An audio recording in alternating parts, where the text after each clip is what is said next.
Alright, we're going to do a Shining Force 2 tier list. And I just finished playing on super difficulty, which has changed my perspective to some degree. I'm going to try to take everything into account. Different ways of playing the game, different things you might want to think about. And we're going to go in order that we get the party members. So, this could take a really long time because I overanalyze everything and I have a lot to say, so I'm going to start right away. Bowie. So, I think Bowie goes in A tier. Almost S tier, pushing S. You get him right from the beginning. He's your main character. He has strong hit points and defense growth over time. He eventually learns magic. It's Bolt 2, Bolt 3. It's a range 3 magic attack with an AoE. You can only usually use it once or twice in a battle, but it's super handy to have. He also ends up getting like certain weapons that keep him ahead a little bit. The Achilles sword at one point in the game. Later, the Force sword is like a automatically good weapon that only he can use. The White Ring is one of the few. He's one of the few people that can wield that. It gives like plus 10 extra defense. He is a melee character with only 6 movement and doesn't fly, so he has that going against him. But he has a strong attack, strong defense, strong hit points, all of those things. The only problem is he's a little bit of a liability on the team because if he dies, you lose the battle. And because of that, you have to be careful how you play with him. And you can't just abandon him either. You have to like keep him getting kills and leveling up. Because you actually need him in certain fights, like the Taros fight. If he isn't able to contribute and kill Taros, no one else can damage him. So he's the best and the worst, right? Like he's mostly the best. He's really good, but he's not S tier because he's a liability. But probably top of A tier. Let's talk about Sarah. First time you play this, you might not like Sarah. She's really hard to keep up. She's maybe not an F. Let's open that up.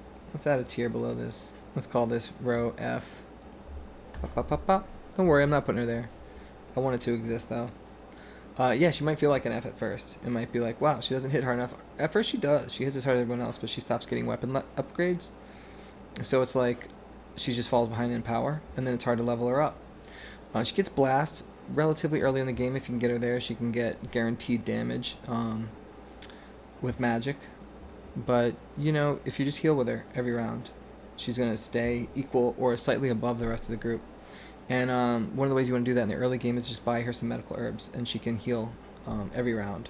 And then she'll gain levels and gain more mana and can heal every round easier, and then you start using higher level heals if you need to. Her spell table is crap, like, relatively. She doesn't get the best spell. She gets Detox, which isn't super useful. She gets Slow, which can be arguably useful. And she gets Heal, and she gets Blast. She ends up getting a decent attack if you keep her leveled up, if you promote her to a Master Monk. As a Vicar, she might be even better, but she looks terrible. Her battle sprite looks stupid, so you don't want to do that. You can abuse her. You can abuse Goddess Staffs. There's a way to get Goddess Staves to drop in the deal section, and if you know how to do that, and you load her up with Goddess Staves, she suddenly has the Aura spell, and she can level really fast. And that makes her kind of S tier as a Vicar. As a Master Monk, she also is kind of great. Like, if you're just healing with her, if you're trying to overlevel everyone, it's really easy to overlevel Sarah. She doesn't have to kill anything to get experience. She consistently gets 10 experience when she heals. So you can grind her up really easy to as high a level as you want. But normally she's going to feel like an A tier character if you're just healing sort of fairly with her. Dedicated healers elevate your entire party because they can heal and gain experience that way while everyone else is punching things and killing things. So they don't take any of that battle experience away. So the rest of your party that is getting experience through kills, they're not competing with that. So they're good for that reason. And so Sarah's going to be A tier. You get her right at the beginning of the game. Just heal with her consistently, and she'll be one of your best characters. Chester, you get right at the beginning of the game too. He's less good, I think, than Sarah on this tier list. He starts out as your best character. I mean, arguably, he's got a big hit point pool, can take a couple of hits. He's got a ranged attack and high movement, and it's hard to like not over level him because he just keeps going ahead killing everything. His defense kind of falls off, and so he doesn't feel like the best tank because he takes more damage than you can heal efficiently. And so by the mid game, when you have other knight options, you kind of want to replace him. He's not the best for turning into a Pegasus Knight because he loses stats instead of gaining stats when you do that, unlike some of your other options for Pegasus Knight. And as a unit that doesn't fly and gets hung up on sand and in the woods, movement wise, he starts to really kind of feel lackluster comparatively. So we're gonna put him in B. He's strong, he's solid, he's got ridiculously high hit point pool to make up for his relatively low defense. Makes him good at soaking up magic, and his attack is fine. It doesn't it's not amazing, but it's fine, and you can take him right to the end of the game. He'll be fine, but he's not A tier. Jaha you get around the same time, right after the first fight. You pick up Jaha. Jaha starts off a level below everyone else probably, and hitting harder and having more defense than everyone else. His movement and his agility are low, so he has trouble keeping up for the whole game. It's like he goes late, and then when he does go, he can't get to the front of the line if you're moving everyone else forward, and he'll you want him to tank, you want him in front taking the hits because he's got really strong defense. And you have to kind of work to keep him ahead and to keep him in the battle, and for most of the game it feels that way. When you promote him, you have the option to promote him to a Baron, and then if you do that, his movement goes up, which helps him keep up. And later on in the game, you can get an axe that gives him another +1 movement, and he ends up with 7 movement by the end of the game, for like the last 8 battles, if you do that. And so as a Baron, I like Jaha a lot. As a Gladiator, his defense keeps climbing, and it gets really crazy good. I don't like him as much because his movement's lower. But he's still strong. Still gets the same good axe at the end of the game. Because he goes late and doesn't keep up, you kind of want to use maybe Quick Chicken or something on him to raise his agility to a decent place. It's hard for me. I feel like he's better than Chester, but at the end of the day, he's a melee character, doesn't have a ranged attack. He kind of does get a ranged attack too. You can get Atlas axes, and it gives him Blaze, a heat axe earlier than that as well. I'm on the fence here. He's high B tier is where I'm gonna put him. Moving on to Kazan. When you first get Kazan, it feels great having someone who has a magic attack, consistent damage, and then all of a sudden he can hit multiple enemies at the same time with this consistent magic. There's certain points in the game where you'll be fighting enemies with really high defense, and having a character with magic ignoring their defense, it feels really good. Kazan's strong. You even kind of want to hold him back at certain points because he can target 3 people and kill them all, and you want to share the experience with other characters. So he has a character with a ranged attack that's magic that hits as an AoE. He feels like an A tier character to me. As a sorcerer, he gets better. He gets stronger single target magic. Still at range 2. He can split the damage up, but it splits. It doesn't deal equal damage to everyone as a sorcerer. Unlike if you leave him as a wizard, if you promote him to a wizard, his blaze will deal damage to everyone equally that it can hit. But it's a range 2 attack. It caps out pretty low. He ends up doing better damage with his summons as a sorcerer anyway, even in even hitting multiple enemies a lot of times. And his Blaze 4 is a little bit better. But I think as a wizard, he drops down to a B tier character. But as a sorcerer, he's A tier, I think. Just a lot of single target damage. He's not very survivable, but he can take a hit a lot of times, especially if you keep the Guardian staff on him. So I'm gonna leave him in A tier. You should be promoting him to a sorcerer. Slade is S tier. So this might be controversial. When you first get Slade, he takes some babysitting. You need to kind of keep him alive. He could die immediately and fall behind, and then just be behind for the whole game. Or you could put just a tiny little effort into him. And I don't mean using special items or anything on him. He doesn't need anything like that. You just need to not stick him out in front and treat him like a tank. You can let him come in and get some kills. You can, take advantage of his movement to kind of be in the right spot, and then, or be in the back and then rush ahead to get a kill. And by the mid game, he really starts to turn around as he gets a couple of weapon upgrades. His attack, just all of his growth is pretty solid throughout. He starts off kind of weaker, but then is just getting consistent 2s, like hit for hit points, for attack, for defense often. He starts to kind of climb up. And Jaha's getting 2s on his defense as well. And but Slade, You know, just the distance closes, and by the midpoint when you promote him and he becomes a ninja, spoilers, um, he really starts to stand out. He can use swords now, so his attack shoots up, and it's kind of like one of your best attacks. And his movement at 7 with like seemingly no land effect, slowing him down, like just he's almost as mobile as Peter. Like he can get all over the map. He can't fly over ledges and things like that, but he can just get in when you want him to. And you still got to be careful because you'll be tempted to like send him out alone where no one else can get there, and just start fighting somebody and he'll get killed. But if you're just a little bit careful with him, he'll continue to just be better and better, and then he starts to get ranged attacks with his magic. He learns magic, a blaze attack that doesn't get reduced by fire resistance, and then he gets bolt. Essentially, he gets Raging, which is bolt 2, and then he gets Raging 2, which is bolt 3. It's a range 3 heavy AoE damage attack. It's fantastic. You can do it a couple times a battle. So, yeah, and even when you're babysitting him in the early game, it's like he's not that bad. He's got solid movement. He's like a little bit weaker version of Bowie that, you don't have to be as careful about. It's less of a liability. He gets a strong attack. What's not to like? He's solid even in the early game. He's just not... if you directly compared him to Bowie or Jaha, he would seem weaker, but not by much. So S tier. Kiwi. It really depends on the difficulty, I think, and whether you want to give him a lot of attention. Some people are like, just give him all of your cheerful breads and power water, and he's S tier, yay. Maybe. It doesn't take a lot to make him a lot better. He starts with 6, 7, 8 hit points, something like that, and they don't grow. They don't really grow. So one cheerful bread giving him 4 extra hit points is a huge bonus to him, because he's generally taking 1 damage per melee attack. And then if you can get him to 11 hit points, yeah, he even survives a blaze. He survives a freeze 1. Normally spells will just kill him. So yeah, cheerful bread, and suddenly he's kind of contributing.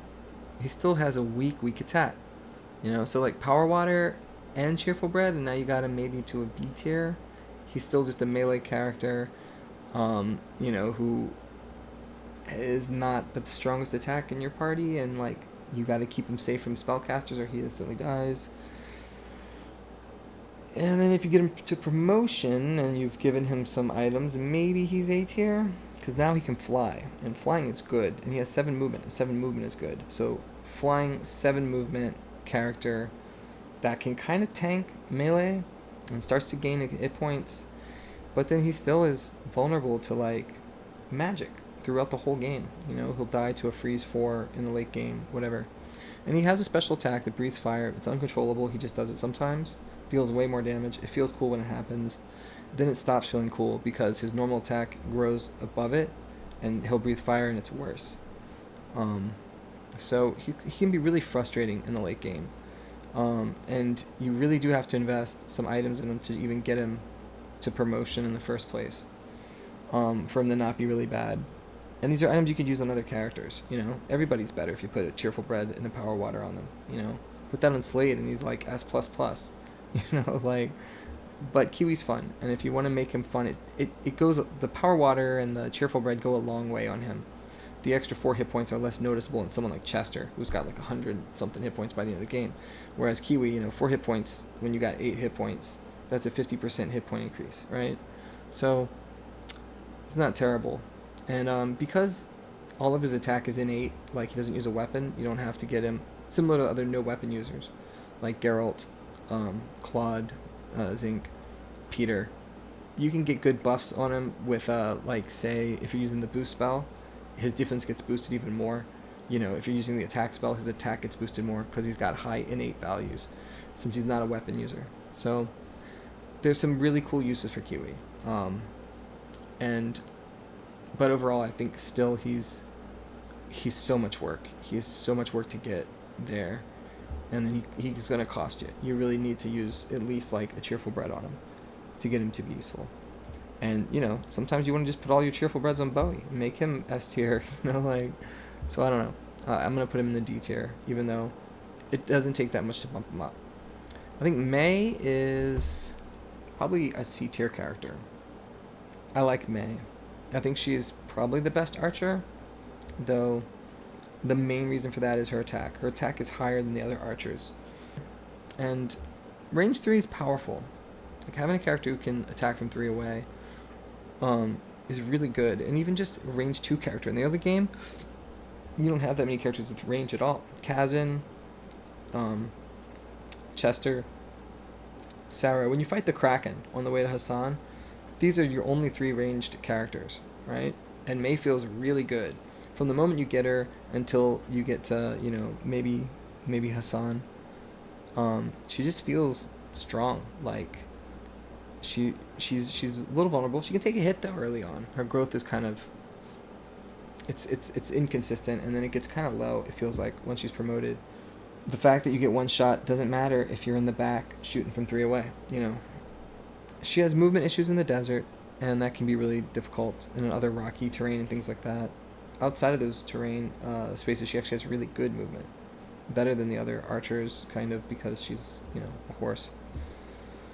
So yeah, I'm tempted to put her in B tier. I feel like I play her a lot. I like her a lot. She's either top of the C tier or bottom of the B tier. It's kind of relative. I kind of feel like I should wait and see where everyone else goes. If you're going to take an archer, she's probably the best one, quote unquote. And by that I mean she has significantly higher attack than the others. And that kind of matters. If you're trying to get levels on a character, you need them to have enough attack to be consistent in battle. Having more hit points, more defense is a little bit less valuable than being able to get kills. So yeah, I feel like I want to put her in B tier because of all the work she does in the early game, and the fact that she's absolutely playable straight to the end game. Let's do Peter. Peter's S tier. Peter is the strongest character in the Force, probably. Naturally, without any weird exploits. He can get everywhere. 7 movement. When you first get him, he has he floats around. He kind of like still gets land effect on the terrain. Although it doesn't affect his movement. He can fly over things. Then when you promote him, he loses that, but he gains really, really strong resistance to fire. So you can use him to pull characters that have like Blaze 4 and things like that. And he dodges in the air a lot, relatively frequently. When he does die, he resurrects himself, which is a nice little bonus. But yeah, he just has crazy good stat growth. He doesn't use a weapon, and he ends up still having like one of your strongest attacks. As a weaponless character, he gets extra bonuses from, attack spell. Flying is really crazy good. And it's hard to really... Yeah, you just can't say anything bad about Peter. He's just very mobile, very powerful attack, solid defense and hit points. He's just head and shoulders above everybody. Yeah, Peter's busted. He's really good. I'm trying to think of anything I missed to mention about him. You almost have to hold him back and prevent him from like just going out there and getting kills and flying out to crazy places. Yeah, we're gonna do Geralt next. I feel like Geralt is A tier. He's very comparable with Jaha. If Jaha is top of the B tier, maybe Geralt's bottom of the A tier. When you first get him, he's like another Jaha, a strong tanky character who hits hard and has strong defense. If Jaha's just gotten a new axe, Jaha feels better. If it's been a minute since you've gotten new weapons, Geralt feels better because he's getting those attack bonuses with every level. And as the game progresses, it's weird, he kind of falls below as more and more weapon upgrades are happening, then he kind of picks back up, and by the end game, he feels stronger because it's been like 8 battles since anybody got a weapon upgrade, and he's like just consistently bumped up. Really good stat growth throughout the game translates to like just really good stats in general. He can be your best character to pull with, He has a movement issue. When he's promoted, his movement is 5, and he can move freely through like wooded terrain, I think, and grassy terrain, but he gets hung up in the desert sometimes. So he doesn't. But certain terrain he ignores the movement penalties, which makes him really good. You could put him on like good defensive spaces without affecting his movement, makes him even more defensive. And then he hits hard, and you can bump his attack really high with like the power ring and other attack spell bonuses. So I like him slightly better than Jaha. I don't need to spend any mithril on him to have a good weapon, but he doesn't end up with the ranged option. Jaha gets the heat axe, the atlas axe, and has a ranged option, in addition to having pretty solid movement if you make him a baron, if you give him the ground axe that we talked about. So Geralt really needs a movement item to really get him here to A tier. And without, I think, the running ring or the running pimento, it's probably fair to put him in the B tier, just above Jaha, rather than being at the top of the A tier. If you give him a running item, he probably is A tier instead. He's really good. He's I want to put both of them back up in A tier. I want to put Geralt and Jaha in A tier. It's weird. It's right on the edge. They're both right on the edge between A and B. So maybe that's what B should be, and these guys should be C tier. Yeah, this looks better to me. I'm gonna do this. Maybe that's wrong. Okay. We made a new tier. We stuck it in the middle. Let's talk about Luke. Luke has a problem when you first get him. He has a middle sword instead of a long sword. You gotta go buy him his sword upgrade. Or just have already bought one for him, because he should have a better sword than what he's using. That makes him look weak right away. If you go down to the cave area to the east, you're going to get a steel sword, and you can put that on him. Another upgrade right away after one fight. You can put the steel sword on Bowie instead, but one fight later he's going to get the Achilles sword, and Luke can't use it. This is going to be a thing that happens kind of in the game. There's going to be several moments where, ooh, a new sword, Luke can't use it. You have to promote him early if you want to use the broadsword. Unlike some of the other characters like Chester and Jaha, they can use their power axe and the power spear when those weapons become available in Hassan. May can't use the Robin arrow, and Luke can't use the broadsword until they're promoted. So they're harder to level up post promotion, before promotion. So, and then at the end again, the same thing happens again with Luke. He doesn't get a mithril weapon that is good. Bowie gets a special sword, Luke can't use it. Slade gets a couple of special swords, Luke can't use them. Jaha gets a couple of really cool axes or swords. And the crappy swords you get by Jaha are the ones that you gotta give to Luke. Like Luke gets the throwaway crappy swords that nobody else wants.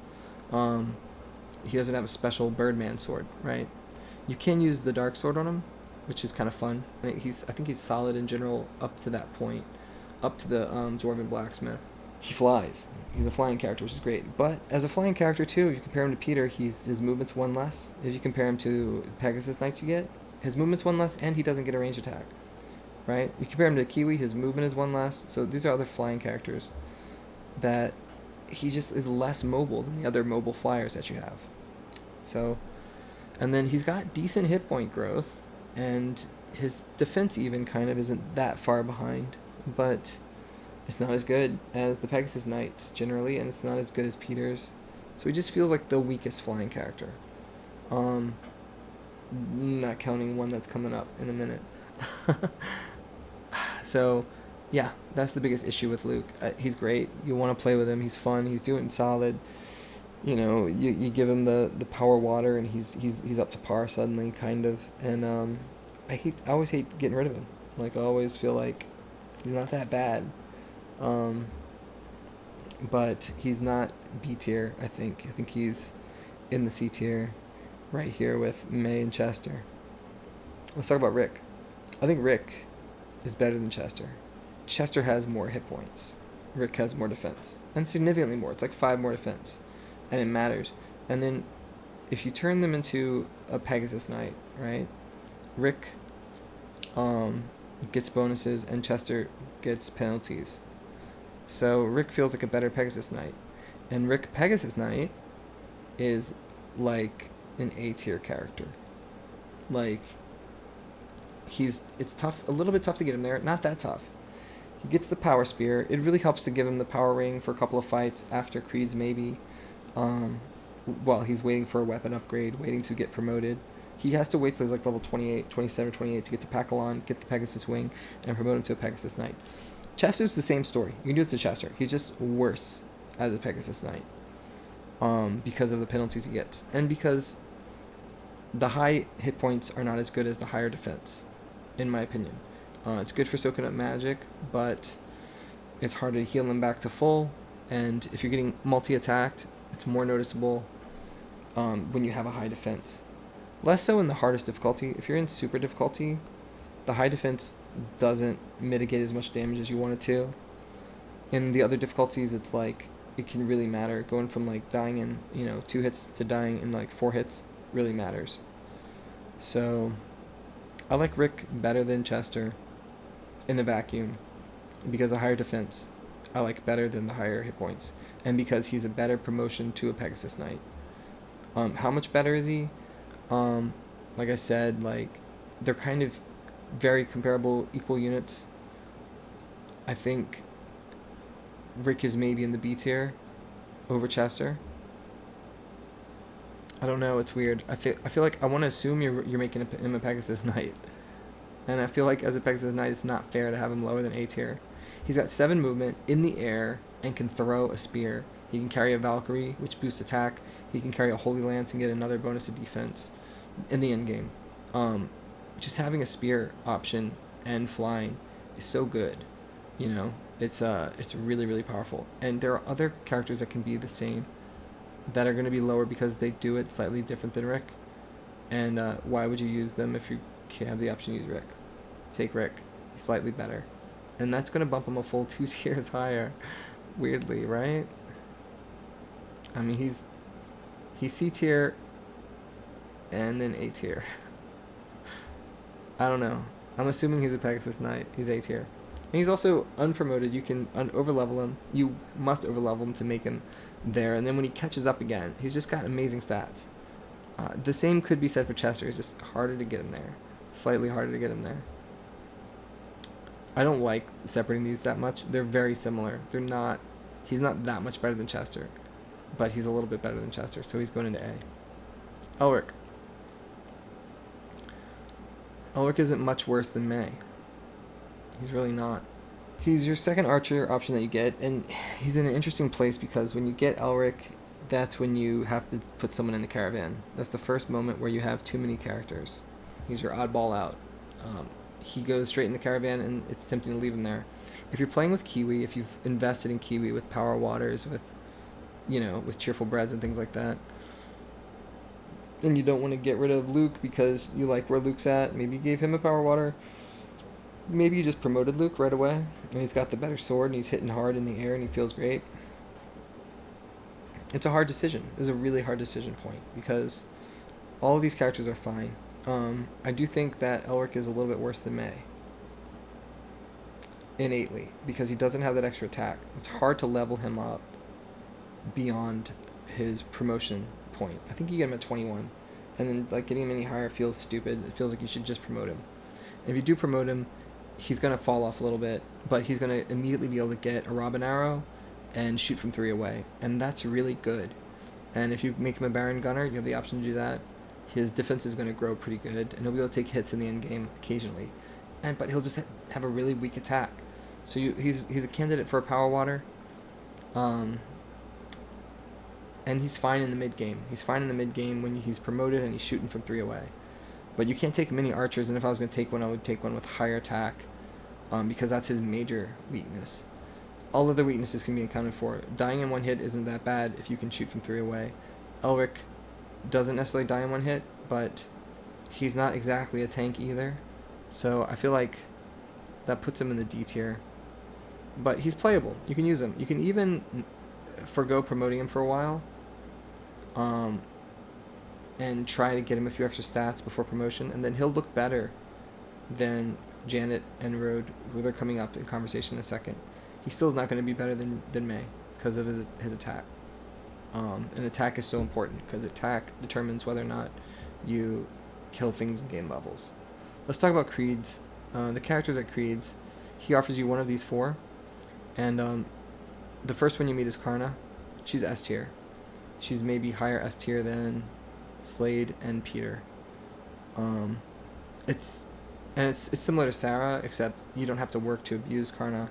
She starts out with boost, which just gives you a ton of experience and also makes your whole party stronger. It's so much easier to play the game if you can just set up a boost everybody, move forward, get a pull while all of your defenses through the roof, kill the enemies that you pulled. She heals them up. Sarah can help, whatever. Um, she makes the game feel almost trivial. She's super, super good. And she just gains free experience when she's doing this without having to kill anything. And before you know it, she has Aura. And Aura heals a group of characters at once. And you don't ever have to promote her. You can just keep her unpromoted. Well, eventually you'll have to, but you can just level her up unpromoted. And she'll get really high level. Um, and then when you promote her, she'll catch up because she's just gaining so much experience casting Aura every round in combat. Very abusable, strong character. So I'm gonna put her in S tier, probably above Peter. I'm gonna put Peter higher because of like, you know, it's tedious playing with Karna. It's tedious because you have to like set up these bolts, not bolts, these boosts, and then you have to watch her cast a spell on everyone, and then you have to like cast it again when everyone's boost runs out, and you gotta watch the text scroll that boost is ended on every character. It's like it slows you down, kind of. But she's stupidly powerful. She's too good. On this last run, I had a rule not to use her. So, and you can just not pick her here and pick her later, and she's still good in the late game. If you pick her up like after freaking Sheila, she's still better than Sheila because she gets Aura. So Karna's S tier, crazy good character. And you have opportunity cost. If you pick Karna, you're not picking these other three characters, and vice versa, right? So that's going to come into play as we discuss all three of these characters. They're not Karna, which makes them look worse because worse than they actually are. All of these characters are good. These four characters from Creeds are all really good. They're level 24 already, so they're already over-leveled. If you didn't want to over-level Rick or Chester, you have another option here is with Eric. Eric has lower defense than Rick, okay? About like 4 points or something when you get him. If you've over-leveled Rick to 24 and you compare these guys, right? Rick's going to have slightly higher defense. Eric's going to have significantly higher attack than Rick, like 4 or 5 points higher. And that is significant because, again, it's the attack that matters for gaining levels. And because you got to wait another 4 levels, another 3 battles, basically, before you can promote to a Pegasus Knight, Eric is just better. He you don't even notice that he's not promoted. He's got you put a power spear on him because he doesn't start with one. That's why his attack looks lower. It's not lower. He's sitting with a Chrome Lance or something like that. You give him the same weapon you're using on Rick, and his attack will be as high as or higher than Rick's. Probably significantly higher. It's going to be 3 or 4 points higher than Rick's. And then his defense is a little lower, but his hit points are much higher, similar to Chester's, right? Eric has the high hit points. I think he's got higher hit points than Chester and higher defense. So like Eric is just better Chester, right? And better Rick because the attack thing.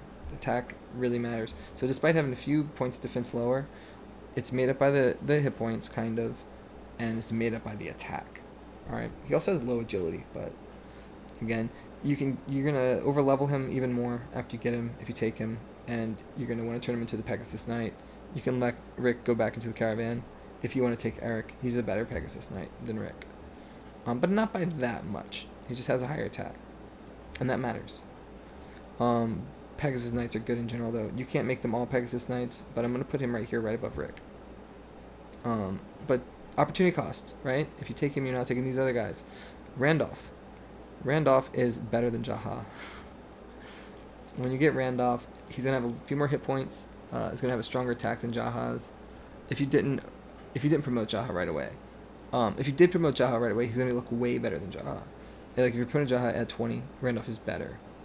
If you leveled up Jaha through Creeds, unpromoted, and Jaha's sitting at like 24 or something, Randolph is still better. He's gonna have a couple more hit points, a little bit higher attack, I think higher defense. Like just across the board, Randolph's gonna be like a better Jaha, and that's why he's good.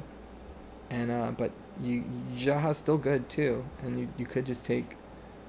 In fact, I think Randolph is better than Jaha such that I feel like he should be A tier as well. But he's got the same movement issues as Jaha. You want to turn him into, you got to give him some kind of movement bonus, just like Jaha. Or you got to turn him into a Baron. You turn one of these guys into a Baron, and I think that makes them A tier. Either of them. And Jaha's fine. He's not much worse than Randolph. He's just a little bit worse than Randolph. If you overlevel him a little bit. And it's not hard to overlevel him. He gets a weapon right before Creed's, a new weapon. He doesn't need to be promoted to get it. And he's doing just as fine unpromoted as he'll be promoted, kind of. He's a little bit slower, and one attack lower since he's not using a sword. So Jaha and Randolph are great. Randolph is less work because he's already overleveled to 24 and he's slightly stronger than Jaha. So he's a good pick. He's a solid pick. Tyrion is better than Kazan for the most part. When you first get Tyrion, it's going to be frustrating. Kazan gets Blaze 3 like really early. Like, I don't know, win 19, 20, 21. And it feels good. Blaze 3 is good, does a lot of damage. You pick up Tyrion, he's got Freeze 2 and Blaze 2. He doesn't have a level 3 spell yet. Which is frustrating. But eventually he's going to learn Bolt, and he's going to learn Freeze 3. And when he gets Freeze 3, that's got a range 3 on it. And having a range 3 attack is really good. It makes him better than Kazan. Range 3 Freeze 4 also is a thing. So at best, Kazan's going to have range 2 spells. He's never going to get a range 3 spell. Tyrion does. As a wizard. If you make him a sorcerer, I think he's a little bit worse. Like, he's still better than Kazan as a sorcerer. He learns the spells a little faster. Kazan might have actually more hit points in defense than Tyrion at first. And you can overlevel Kazan as well without too much trouble. But that range 3 attack makes Tyrion really good. And he's equal with Kazan as a sorcerer. So he's got to go a little higher on the list. Tyrion's A, as well as these other guys. I hate putting Randolph down here at B. Because he's really just as good of a pick as Eric. He's just as good of a pick as Tyrion. It's like, do you need another Jaha or do you need another Eric, right? Or Rick, right? Or do you need another Kazan? All great picks. Janet is really comparable to Elric, despite what people tell you. She's less work because she's overleveled a little bit. So she's going to look better than Elric if you left Elric in the caravan, like, because she's a couple levels higher and she's unpromoted. So you could continue to use her, but unpromoted. Or you can promote her right away. She's got a range 3 attack. She's solid. She's got the same problem that Elric has. She'll fall off and doesn't have enough attack to consistently keep up very easily. She's not that bad, though. I used her in this last run for a long time and could have kept going with her. But I ended up replacing her with Freyja. But she was fine. And I was proving a point. I didn't use any items on her or anything. I think she used the power ring for a little while. But, these archers are fine. They're absolutely playable. Range 3 attacks are really good. And they'll hit a little bit weaker. And then they get a new weapon and they hit strong for a while. They're really dependent on getting those new weapons. And eventually you're going to get, the Nazca cannon, and only one of these archers can have it, so the second best archer is going to feel a lot worse. And then you're going to have mithril weapons. You're not going to want to necessarily use your mithril on the archers, or maybe you'll use your cursed shot, the evil shot, and only one of them can use it. So the second archer you're using falls off, and because of that, anyone who's worse than May feels worse. But if you took May out and put any of these guys in, they'd probably play just as well.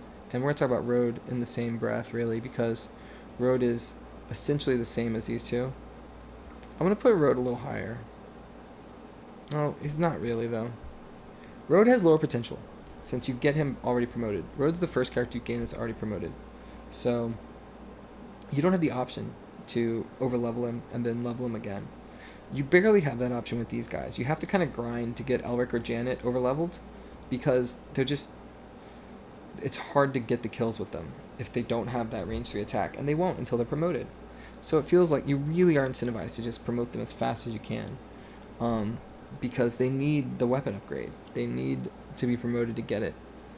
But if you really work at them and get them a few extra levels, they can be over leveled, and then they can be better than Road. Basically, they have better overall potential. They also can both either or could be upgraded into Road's class, which is a Baron Gunner, with a little bit higher defense growth, or they can be snipers with better movement and better movement through like the woods and stuff. So if you want to put work into them, they have higher potential than Road does, and that's why they're going higher on this chart. But out of the can, Road is going to look better than them, because you just got Janet, your promoter, she's like level 1, and then you get Road, he's like level 4, and he's just got better stats than she does, right? Because he's 3 levels higher than her or whatever. And he's got his assault shell or whatever, like, he's going to look a little bit better than Janet. He's not much better than Janet. None of them are fantastic to write home about. All of them are solid, playable characters. Higgins. Higgins is like the closest I have to an F right now. So all this talk about what's the best knight, right? Chester, Rick, Eric. There's this like big difference between these guys who make good Pegasus Knights and Chester, who makes a slightly below par Pegasus Knight. Higgins doesn't have the option to be a Pegasus Knight. You get him already promoted, and he doesn't feel like he's been over leveled at all. For his level, he's got pretty weak stats. He's high level when you get him, so he's kind of good. Like, he's got, a strong weapon. You can put him right in the fight, and he's fine. But he's like he's boring and like has less potential. You can't overlevel him like you could overlevel these guys, and you can't turn him into a Pegasus Knight. And he's like your 4th knight. It feels wrong to put him on your team. He's something you've already seen. So, worst character so far. Taya. Taya is cute, and she has sorcerer spells. And when you have sorcerer spells, you can get kills. And when you can get kills, you can gain levels. The problem with Taya is she always dies in one hit. Even on easier difficulties, she just gets smashed. They come fly down there, they hit her, she's dead. That's it. Low hit points and low defense. And it's worse than your other casters. But if you don't know where the secret book is, she's like your only sorcerer, and she's kind of fun to play with because of that. Compared to Kazan, she's just got so much lower stats, learns her spells slower. She's just way worse than Kazan. But she's still like little baby Kazan, you know what I mean? And Kazan's A tier. So, if you don't get hit, she's kind of okay. She just is so much of a liability. She's like a dead party member so often. It's hard to keep her up there. I don't want to put her in F, but I do think you got to really invest in her to keep her around. Like, some of her stats don't matter. You don't care about her attack. You can buff her defense a little bit with a Guardian Staff, but she has no potential to overlevel before promotion because she's promoted already. Her spells come in slow. Like, Kazan's already going to have Dow and probably Apollo. By the time you get her, she's just going to have Dow 1, Still really good, It hits for 20. She'll get kills. She can level up.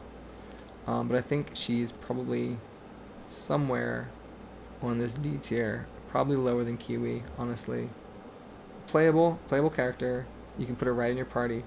She's kind of weak, and you'll be like, well, she hits really hard, but she's kind of weak. I think I gotta put her in D, even though I like her. Screech is our second F. We talked about the problems with Luke. Luke, not having the best in-game weapon options.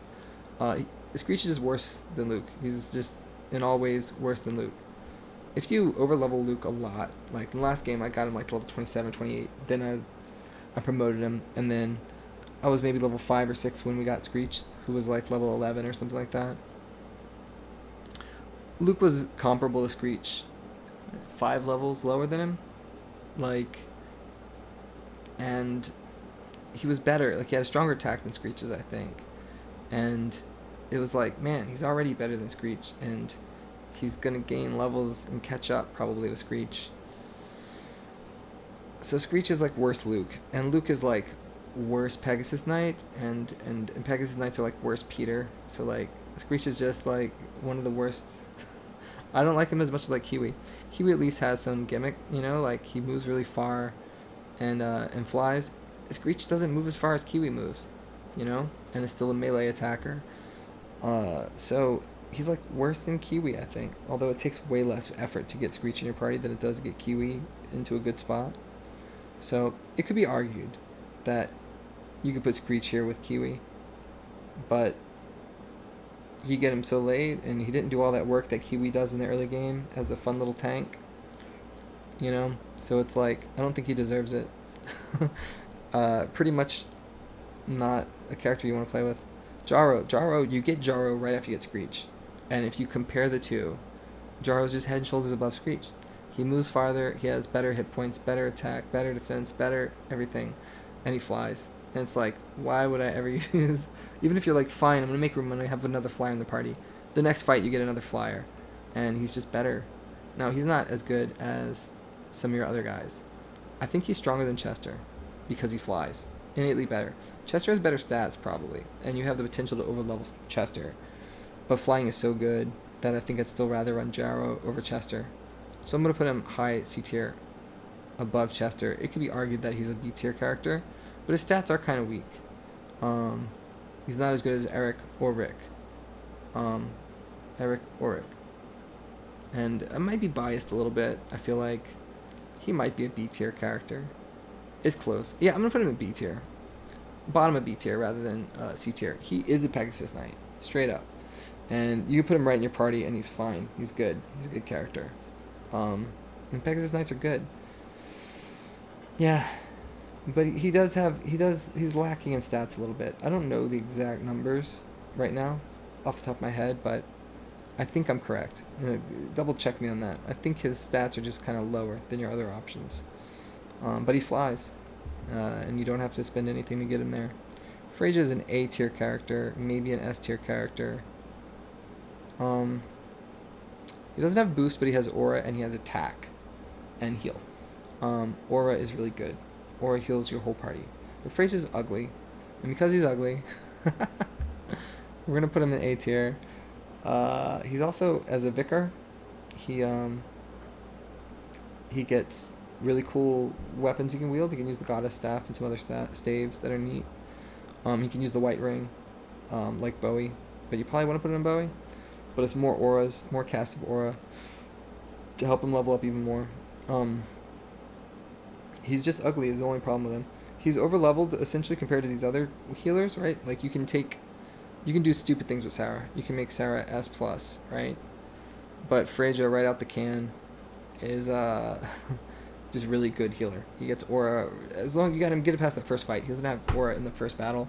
You heal 10 times with him and he's like he goes up a level and then he'll just continually go up levels easily. Aura is range 3 and it's an AoE heal. So an AoE heal from range 3 is just so good. It's like it makes the game feel a lot easier once you get him in the party. Now, you don't necessarily need him if you're running Karna, because Karna has aura. If you don't pick Karna, Frage is like just a little notch below her, right? He doesn't have boost, but he gets attack. So Frage is really good. His main drawback is that he's not attractive to look at. Guyan is like Chester and not Chester. Guyan is like Jaha and Randolph, but he's worse than both of them. So much so that I feel like he probably should be a tier down from them. Yeah, he's definitely a tier down. It's weird. I might even have to drop him 2 tiers. So, both Randolph and Guyan, Randolph and Jaha have the option to be promoted to the Baron class. Guyan is already a gladiator. He's promoted gladiator. As a gladiator, he has good defense growth, and his defense is really high when you get him. Not as high as some of these other characters we're going to see, but it's good, and his growth is good. It's solid. So he's tanky. He's a tanky guy. He has a pretty solid attack. He's just like a little bit worse than Jaha, right? Especially if you overlevel Jaha a little bit, which you can do really easily. Once Jaha catches up in his Guyan's level, he's just going to look better. His stats are going to be better. But Guyan is really easy to just pop into the party and be solid. His biggest issue is his movement. but you know, he's a candidate for a movement enhancing item along with some of these other ones, like Geralt, same idea, right? Jaha. Gaian's gonna be comparable to these guys, but just a little bit worse because you didn't have the opportunity to overlevel him and you didn't have the opportunity to promote him to a Baron. And for those reasons, I feel like he's kind of like maybe like Chester. Maybe Chester has more potential as well. I'm gonna put him bottom of the C tier because yeah, he's another melee character you get kind of late in the game that needs movement help. Sheila. Sheila's interesting. See, Sheila's got heal. She's a master monk. So you don't have the option to turn her into a vicar. But she starts with boost, and boost is good, and boost can make your whole team better. So her and Karna are sort of the boost master monks, in theory. Sheila has lower stats, significantly lower stats, way lower magic, I think, than the other ones. But she has a strong attack. And boost is really, really good. So she can heal, she can boost. I don't remember what else she gets. But I feel like she's easy to just drop into the party as another healer. And having healers is good, as we discussed, because they're not usually getting kills. They're just getting heals. But I feel like she's significantly worse than every other healer in the game. And as good as healers are, I think that puts her in C tier. Yeah, she's a tough one to place for me. If you don't have anyone else to cast boost, she can feel really strong. Her stats are just kind of weak, you know. I'm gonna put her right behind Jaro in B tier. Zinc and Claude you get around the same time, and both of them are weaponless characters with low movement of 4. They both need a movement enhancing item to be viable. With a movement enhancing viable item, they're both solid. So I've got them right here sitting in D tier. If you do not enhance their movement, give them the running ring or the running pimento, they are very much D or F characters. With those movement enhancing items, either one of them can be like okay, so Claude has stupidly high defense. It's gonna like make Gaian look like a weakling. It's like better than Kiwi's defense. His attack is okay, but it has really good growth. He's got some of the best growth out of any character in the game. He gets really good stat growths.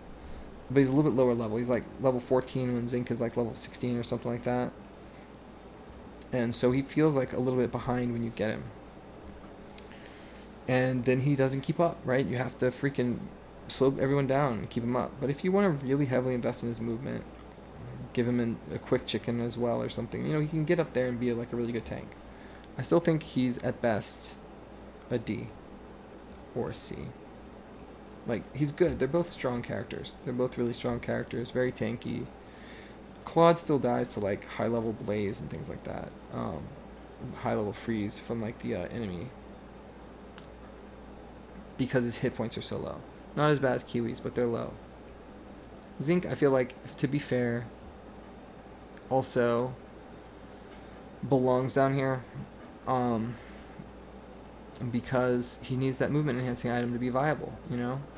Kiwi needs a cheerful bread, Zinc needs a movement enhancing item. Once you get it, his level ups are solid. He's similar to Geralt. He gets 2221, whatever, a lot, or 2222. So if you're grinding, you'll start to see like him get really solid level ups, and then at higher levels they even get better. I'm pretty sure you'll start to see like some 4-3-2-2s and things like that. And he can kind of spiral up and be really strong, but that's if you're grinding. If you're not grinding, you're going to see a lot of 2-2-2 kind of level ups, and it's going to make him viable and fine, but not if he doesn't have the movement buff. Gaian with 5 movement is kind of, I feel like, a tier above these guys, because he also can get a running ring and be at 7 movement, right? But they're kind of better than him overall. They get better stat boosts over time. Man, it's tricky. I don't know where to place these guys. You know, C and D feel kind of close, a lot of these characters. I think it's kind of one of those things where, like, if you give these guys a movement item, they're better than Gaian. If you don't give them the movement item, they're worse than Gaian. If you give a movement item to them and to Guyan, they're probably comparable. So maybe they should be on the same tier as Guyan. But then I look at Kiwi here and I'm like, isn't Kiwi just better than Claude? Not really, because of all the work you have to put into Kiwi. He's kind of not playable unless you baby him for the early game for a lot and put items into him, more than one item into him. And then he's fine. He's probably, like I said, he's B or whatever. So I think it's fair to put these guys right behind Guyan here. And I think Zinc is better than Claude in the long run, but it's very close. They're very similar. Claude's more defensive. Zinc has slightly better attack, hit points, and still has a very high defense. So he's also tanky, but just not quite as tanky as Claude. I don't like Chaz. I don't have anything against Chaz, just you get him so late in the game, and he doesn't have a level 3 spell when you get him. So if you want to grind out Chaz and make him solid, he's probably fine. But you get him with like Blaze 2 and Freeze 2, and that's it. And like, you gotta at least get him 1 level, which means you gotta kill 2 enemies with Blaze 2, Freeze 2, and he's got 5 movement, and he's like, behind everyone, not particularly defensive, and you already got really strong magic when Kazan and or Tyrion. He's probably better than Taya overall, but not really. Taya can get a kill more easily. Taya's dealing 20 damage, 22 damage with Dao 1 when you get her. And Chaz is dealing like, 13 or 14 damage with Blaze, or whatever, 15 damage with Freeze 2. And, it's just harder to drop him into the game. So I'm putting him in an F tier, because he's probably better than Screech. But you just get him with three fights left at the end of the game, and he's not good enough right out the gate to really bother with at all, ever, in my opinion. I'm not sure why you want to use him. Yeah, unless you're doing some kind of run where you're using everyone, he's probably fine. But he's not fine immediately. Immediately upon gaining him, he's kind of weak. Lemon. Lemon is very comparable to these other guys here. You get him a little bit after you get Zinc and Claude. So again, super late. He's the last character you get. He's a plot character. He's got a noble sort of story. He's got that whole thing. He's got a whole story. So he's cool. Zinc is too. Zinc is an important plot character. You get him late, and it's after everyone's got their powerful mithril weapons. He comes with a dark sword. I don't know if that should factor into this. The dark sword's kind of neat. It makes your defense go down, but it gives you a really, really high attack, and sometimes it hurts you or makes it to where you can't. It stuns you when you're supposed to attack. He's playable right out the box. You can just throw him right in the party. He's a defensive Baron type character. He's a little weaker than Jaha and Randolph in that role, but he reses himself from the dead. I think he belongs in C tier, and I think he's easier to just drop into the party than Guyan or Zinc or Claude, because his movement is already 6 as a Baron. It's 1 higher than Guyan's, 2 higher than these guys. And then he can use a ground axe and go up to 7. So you get him late in the game, and he's slightly worse stats than these other options that are the same class.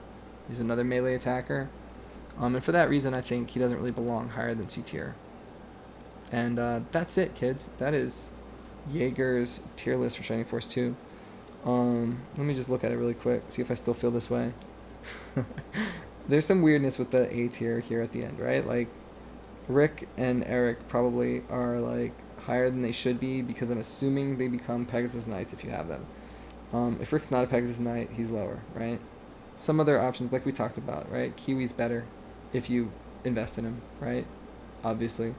These archers, they're down here in D tier, but they're absolutely playable. These F tier characters are playable.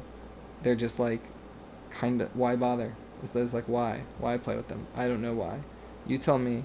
And the S tier characters are kind of like, I know some people might think, well, Slade shouldn't be that much better than Freja and Bowie. But he is, because 7 movement and range 3 attack. Okay? Range 3 AoE and 7 movement is really good. And it's not that hard to get him there. He's kind of pleasant, like he's solid to play with as he's leveling up. What else is controversial here?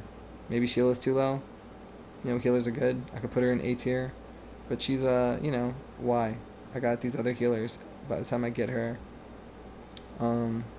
Maybe Geralt should be in A tier instead of top of the B tier. Yeah, I don't know. I think this is a fair fair list, and this is what I'm staying with. Thanks for watching.